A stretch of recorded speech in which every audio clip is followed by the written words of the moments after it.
एक नगर में साहूकार और उसकी पत्नी रहते थे। उनका पूजा पाठ, धर्म कर्म आदि में मन नहीं लगता था। एक बार साहूकारनी अपने पड़ोसन के घर गई। उस दिन सकट चौथ थी।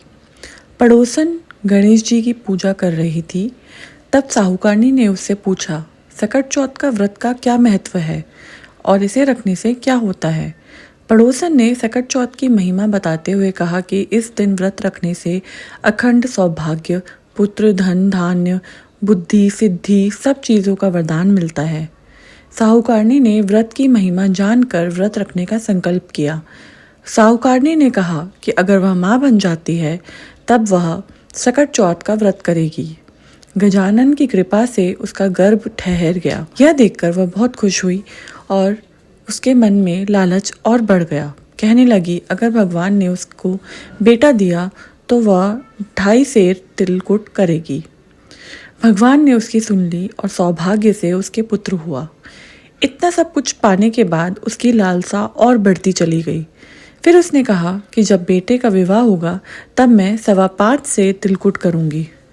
पार्वती के पुत्र के आशीर्वाद से उसके लड़के का विवाह भी तय हो गया।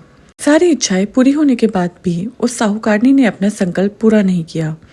यह सब देखकर गणेश जी उससे नाराज हो गए और सबक सिखाने के लिए विवाह वाले दिन उस लड़के को गायब करके बहुत दूर जंगल में भेज दिया। विवाह मंडप में लड़के को न देखकर सब चिंतित हो गए।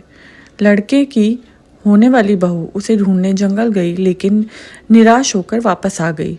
साहूकारनी अपने बेटे के विरह की वजह से रोने लगी। फिर से गांव वाले और साहूकारनी लड़के को ढूंढने के लिए जंगल में गए। उन्होंने देखा कि उनका लड़का एक पेड़ पर जाकर बैठा था। पुत्र ने सबको उसकी माँ की गलती से परिचित करवाया और कहा, माँ ने सकट चौथ का व्रत करने का संकल्प लिया था, लेकिन अपने लालच के कारण उसने पूरा नहीं किया। इसी वजह से गणपति जी नाराज हैं। साहूकारनी को अपनी गलती का एहसास हुआ। अपने घर वापस आकर जो जो उसने कहा था उन सब वचनों को पूरा किया। तब गणेश जी ने साहूकारनी को माफ किया और उसका बेटा भी सही सलामत वापस कर दिया।